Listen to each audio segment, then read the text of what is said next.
د میدان وردګ ولایت د پوهنې ریاست له لوري 1402 تعلیمي کال د ښوونځي د زنګ په وهلو سره پیل شو. د دغه ولایت مسؤلینو او دیني عالمانو له خلکو غوښتنه وکړه چې خپل بچیان ښوونځي ته واستوي او د دې ترڅنګ یې د ښوونځیو له ښوونکو وغوښتل چې د شاګردانو په روزنه کې زیاتې هڅې وکړي.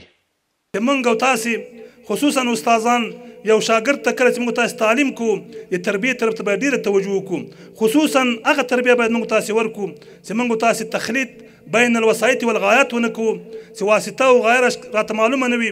شاګرد ته هم داسې یو ذهنیت ورکړو، باید شاګرد ته موږ تاسې اسلام په صحیح معنا معرفي کړو. بل لوري ته د دغه ولایت ښوونځي د ودانیو، ښوونکو او کتابونو له کمښت سره مخ دي.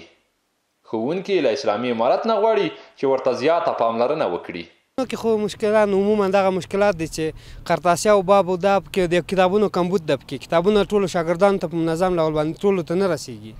د اسلامي امارت مې غوښتنه دا ده چې موږ ته له بستو سره رسمي ښوونکي راولېږي تر څو دغه ستونزه د موږ په هر تعلیمي کال په جریان کې وي، تر څو دا ستونزه د موږ له منځه لاړه سي. د یاد ولایت د پوهنې ریاست مسؤلین ډاډ ورکوي او وایي چې په راتلونکي کال کې هڅه کوي تر څو د زده کړو اړوند خنډونه له منځه یوسي.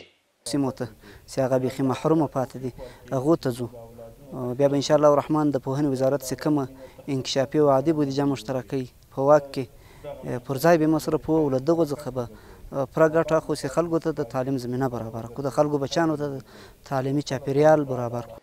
د دغه غونډې په پای کې د ښوونیز نوي کال په موخه د پوهنې وزارت پیغام له ګډونوالو سره شریک شو چې د ښوونکو، زده کوونکو او اړوند آمرینو لپاره پکې سپارښتنې شوي دي.